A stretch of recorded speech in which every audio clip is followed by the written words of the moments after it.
Madame, Monsieur, bonjour et bienvenue sur le plateau d'Al Mouatine. Aujourd'hui, je reçois Monsieur Régis Clause, qui est le coordinateur du centre El Kalima.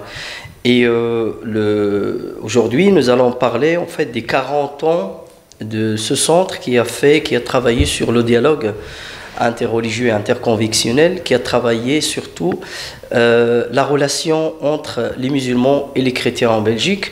Et depuis 40 ans que ça continue avec beaucoup d'activités, beaucoup de débats, beaucoup de journées de rencontres, de séminaires, etc. Donc, à l'occasion des 40 années d'existence, donc une conférence d'inauguration par Monseigneur Joseph de Keyzel et le président de l'exécutif des musulmans Mehmet Ustun aura lieu le vendredi 16 novembre.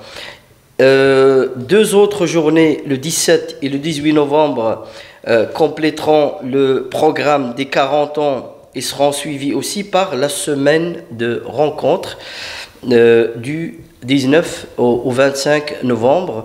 Et nous allons, à la fin de cette émission, détailler chaque jour pour mieux vous expliquer le programme de cet événement très important. Donc, Régis Clause, bonjour et bienvenue sur le plateau d'Al Mouatine. Bonsoir. Donc, je vais essayer de commencer avec vous par la première question. En quoi consiste le travail de El Kalima? Donc le centre El Kalima, c'est un centre chrétien pour les relations avec les musulmans qui a été créé avec comme objectif de favoriser l'entreconnaissance entre chrétiens et musulmans, favoriser des espaces de rencontre pour faire un peu reculer nos barrières de résistance à la différence. Parce qu'on a peur de ce qu'on ne connaît pas. Et donc le but, c'est d'apprendre à mieux connaître l'autre. Et à travers la connaissance de l'autre aussi, apprendre à mieux se connaître soi-même, à mieux connaître sa propre foi. Et pour activer ce dialogue et ce travail, quelles sont les actions que vous mettez en place? Alors on travaille au niveau de plusieurs secteurs. On a tout d'abord le secteur enseignement. Donc on se rend dans les écoles pour faire de la sensibilisation auprès des directions d'école, auprès des professeurs, auprès des élèves. On propose aussi des boîtes à outils pour les professeurs de religion. Donc par exemple des professeurs de religion catholique qui auraient des classes à forte majorité d'élèves musulmans qui ne savent pas trop comment s'en sortir. On leur propose des boîtes à outils, des dossiers pédagogiques qu'on élabore nous-mêmes. On en a une vingtaine. De dossiers. On ouvre aussi aux étudiants notre bibliothèque qui compte un peu plus de 4000 ouvrages sur l'islam et les relations islamo-chrétiennes. Donc ça, c'est au niveau du secteur de l'enseignement. À côté, on a un secteur santé où on est disponible pour répondre aux questions qui pourraient se poser dans les milieux de santé, comme par exemple les rapports entre un soignant musulman et un patient non musulman, ou un soignant non musulman et un patient musulman. Il y a parfois des questions délicates qui peuvent se poser. On est là pour répondre à ces questions. Alors ensuite, on a un secteur couple mixte, donc pour une personne, une femme ou un homme chrétien qui voudrait épouser une femme ou un homme musulman, ça crée souvent des tensions sociales, des tensions avec le milieu familial, et donc on est là aussi pour accompagner ces couples, et on est en lien avec l'ACFIC, donc Association des couples et familles islamo-chrétiennes, qui se réunit plusieurs fois par an. Ce sont tous des couples qui se réunissent et donc ils ont une expérience de vie qu'ils peuvent partager avec de jeunes couples qui ne sauraient pas trop comment faire. Ensuite, on a un quatrième gros secteur qui est celui dont moi je m'occupe principalement, qui est la coordination événementielle. Donc mettre en place des débats, des conférences, des soirées d'échange, des rencontres, des visites de lieux de culte, tout ce qu'on peut imaginer. Donc on répond aux demandes et on offre aussi des activités de type ludique, de type folklorique, de type réflexive, de type vivre ensemble. Oui. Donc c'est un peu tout ce qu'on propose. À côté de ça, on a quelques outils aussi. On propose par exemple des cartes de vœux pour la fête de fin du Ramadan ou pour la fête du sacrifice, des calendriers interreligieux et des dossiers thématiques. Est-ce que vous avez aussi le côté théologique? Oui, on a aussi des échanges théologiques, des conférences ou des soirées. On a par exemple des soirées qui ont lieu tous les mois où on choisit une thématique. Et il y a un intervenant musulman et un intervenant chrétien qui développe la thématique à partir du corpus scripturaire et de la tradition. Donc on a un point de vue théologique sur la question. Et ensuite, après, on échange tous sur la manière dont on vit la thématique au quotidien. Donc on part du théologique et puis on échange sur le quotidien. Après 40 ans du travail sur le terrain et de ce rapprochement avec les musulmans, quelle est votre analyse actuelle par rapport à la situation? Comment ça se passe? Est-ce qu'il y a une évolution, par exemple, par rapport à cette relation islamo-chrétienne, où il y a des tensions et des problèmes de communication entre les deux monothéistes à la base? Il y a des tensions, mais oui, c'est certain, c'est inévitable, et avec tous les événements qu'on a connus. Ce qu'il y a, il me semble, moi, c'est qu'il y a de moins en moins d'indifférentisme. C'est-à-dire que les gens sont conscients de l'importance d'entrer en relation avec les autres. Et donc, c'est-à-dire ils s'intéressent de plus en plus à la religion de l'autre. Peut-être que quand on posait la question à quelqu'un dans la rue il y a une dizaine d'années sur ce qu'était pour lui l'islam ou le christianisme, tout le monde ne sait pas répondre. Maintenant, on pourrait dire presque tout le monde a un point de vue sur la question. Donc il y a moins d'indifférentisme, ça à mon avis c'est quand même une bonne chose parce que ça stimule le débat sociétal. Mais c'est vrai qu'il reste des tensions. Et il y a aussi des gens avec qui on ne sait pas dialoguer, on ne sait pas rentrer en relation. Mais en tant qu'institution, comment vous avez pu, par exemple, prendre des reculs par rapport à toute cette vague d'attentats qui sont liés directement, par exemple, à une jeunesse qui est une jeunesse musulmane, belgo-belge, belgo-musulmane? Ce qu'on a dû faire, c'est faire un travail de terrain, surtout beaucoup dans les écoles, pour retisser du lien. Donc ça a toujours été notre objectif, c'est de retisser le lien et montrer que les attentats ou ce qui a été véhiculé dans les médias ne sont pas applicables à mon voisin quelque part. Mon voisin musulman n'est pas responsable de ce qui s'est passé. Et c'est ça qui est. Et comment qui est vous expliquez ça en fait comme ça. Comme ça, oui. Parce qu'il y a toujours justement cette incompréhension, par exemple cette indignation de beaucoup de citoyens qui n'acceptent toujours pas l'idée que l'islam pourrait un jour être en adéquation avec la démocratie européenne et pouvoir justement vivre avec l'autre et vivre ensemble sans souci. C'est ça. On fait découvrir aux gens déjà ce qu'est l'islam, ils ne le savent pas, donc en faisant découvrir, on découvre que l'islam c'est une religion essentiellement, fondamentalement de paix, avant tout.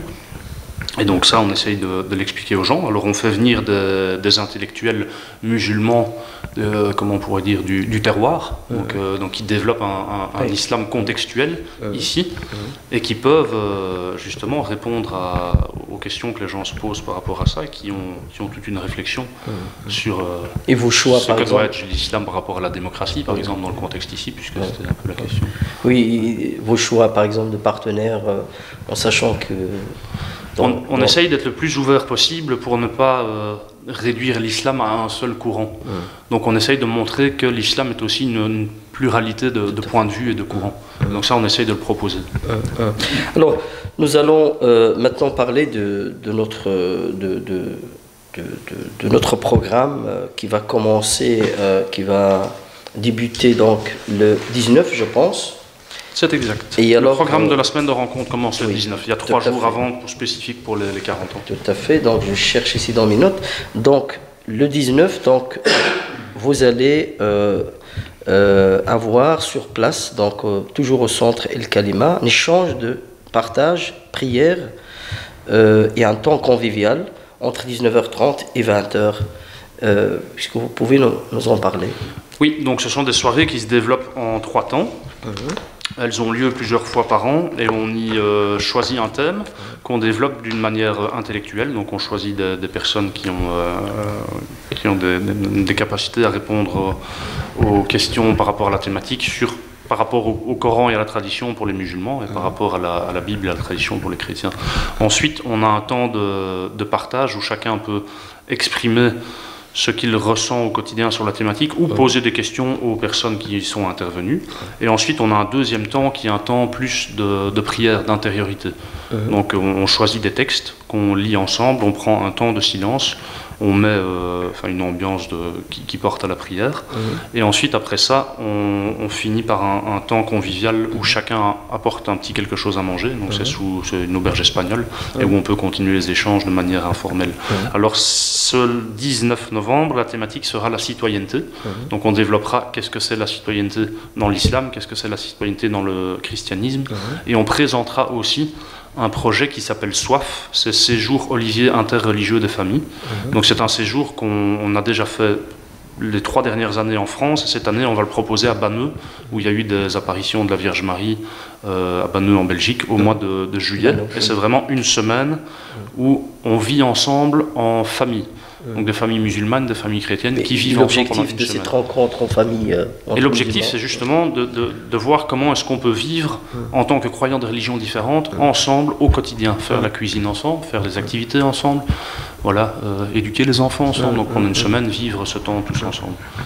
C'est une expérience très très riche. Oui, quand vous dites que c'est une expérience très riche, en fait, vous avez un retour positif, par exemple, par rapport aux personnes qui ont participé à ce genre d'initiative, de rencontre. Tout à fait, ça ouvre vraiment au quotidien, et c'est là qu'on peut développer des relations de fraternité. Parce que vivre au quotidien, c'est pas toujours évident, c'est là qu'on se rend compte le plus de comment l'autre est, et qu'on apprend à connaître sa façon de vivre. Il y a décoder justement les différences, etc. Décoder, oui, tout à fait. Et à pouvoir faire avec, parce qu'il y a des fois des tensions. Des tensions où on peut facilement faire des choses dans nos gestes du quotidien qui peuvent choquer ou vexer l'autre sans qu'on en soit conscient.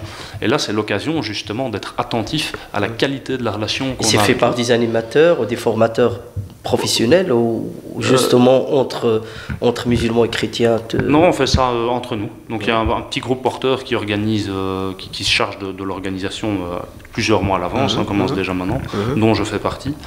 Et on est 5 chrétiens, 5 musulmans dans ce petit groupe qui organise. Génial. Alors on va passer au mardi 20 novembre, donc une conférence qui porte le titre Le genre en islam et en christianisme par l'agence Ignace Berten et Ralia Djelloul. En fait, en quoi consiste justement cette activité? Donc c'est une conférence à 2 voix, chrétien-musulman. Le père Ignace Berten est un théologien dominicain qui a écrit pas mal de livres, et il en a notamment écrit un sur le genre dans le christianisme. Et donc il échangera avec Ralia Djelloul, qui est une doctorante au CISMOC à Louvain-la-Neuve, donc le centre d'études sur l'islam et le monde contemporain, et qui travaille aussi ces questions du genre en islam en tant que doctorante. Et donc ils échangeront leur point de vue, donc c'est un débat un peu théologique, on va dire, sur la question du genre dans les 2 religions. Avec un public présent sur place. Voilà, avec un public qui peut poser des questions. Ça se fait chez les dominicains, justement, là où vit Ignace Berten, et avec une place laissée aux questions. Okay. Et alors le mercredi 21 novembre, donc de 15h à 16h30, une conférence table ronde qui porte le thème de la spiritualité dans les cours de religion par Saïd Andou, Nathalie Peter Falvi, j'espère que je prononce bien le nom, et Benjamin Lange. Ouais. Voilà.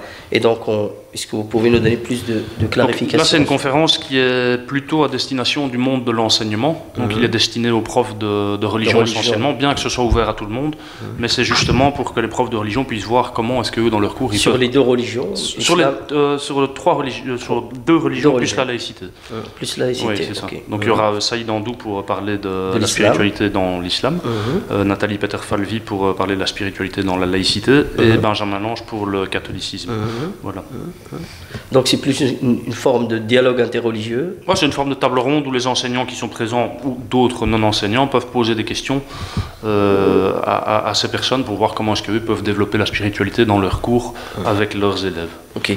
Et alors on passe jeudi 22 novembre, donc de 19h30 à 21h30, donc un atelier d'échange sur l'économie en islam avec Tawfiq Amzil. Oui, donc Tawfiq Amzil, il a fondé une association justement sur toutes les questions d'économie en islam, et il viendra un peu nous parler de par exemple des prêts, de la notion de propriété privée, de tout ce qui touche à l'économie dans l'islam pendant une petite demi-heure, pour après laisser la place aux personnes pour poser des questions et pour aussi échanger leurs ressentis, donc sur comment est-ce que eux ils vivent leur foi dans l'économie. Quelle éthique est-ce qu'ils développent dans leur vie au quotidien. Comment ça s'insère dans le travail, par exemple aussi. Oui, mais est-ce que l'économie en islam peut justement informer les jeunes ici, ce qu'on a de l'économie musulmane, par exemple, qui existe en Belgique? En fait, c'est plus large que ça. Oui, donc il présentera des systèmes économiques, donc, par exemple des banques islamiques. Oui. Donc il parlera de ça aussi, mais il parlera aussi, par exemple, du choix d'une profession. Parce que le choix d'une profession influence évidemment l'économie, la manière dont on va recevoir des finances. Et donc, comment est-ce que l'éthique musulmane nous aide à faire un choix dans notre profession qui soit respectueuse des valeurs religieuses prônées par l'islam. Ok. Alors, on est parti vers le vendredi 23 novembre, donc ici à 19h, reportage vidéo et témoignage sur la vie de Charles de Kers. Oui. Oui. Donc Charles de Kers, c'est un père blanc qui a vécu de nombreuses années en Algérie et qui a été assassiné avec d'autres personnes dans les années 90 en Algérie, à Tizi Ouzou, à peu près à la même époque que les moines de Tibérine dont on a fait un film. Oui, tout à fait. Voilà. Et donc, il va y avoir, ces moines qui ont été assassinés vont être béatifiés le 8 décembre prochain. Et comme une de ces personnes, Charles de Kers, est le fondateur du chantre El Kalima, on fera un peu un reportage vidéo et un témoignage sur sa vie en hommage à lui ce vendredi 23 novembre. Okay. Et alors le samedi, donc le 24 novembre, donc en guise de clôture de l'événement, donc il y aura lieu un événement musical, solidarité festive, à l'initiative de l'ASBL, ou des ASBL, les Anonymes et Luminia. Donc l'objectif de cette donc ce sont deux associations qui s'occupent de personnes invalides, donc non valides et valides, et qui vise à intégrer les personnes non valides par l'art et plus particulièrement la musique. Et donc cet événement visera justement à mettre ensemble plusieurs différences, donc les différences de religion, mais aussi les différences au niveau du handicap. Et donc ça se veut un événement de type ludique où on va mettre les qualités artistiques des personnes en avant et échanger avec ces qualités artistiques tout au long de la journée. Okay. Maintenant, on a fait le tour du programme. Maintenant, pour les personnes qui souhaitent s'inscrire ou participer à ce programme et venir, comment il faut faire? Donc alors toutes les informations sont sur le site. Sur le site, c'est elkalima.be. Et pour s'inscrire, c'est soit nous téléphoner 02 511 82 17 ou alors nous envoyer un petit mail à info@elkalima.be.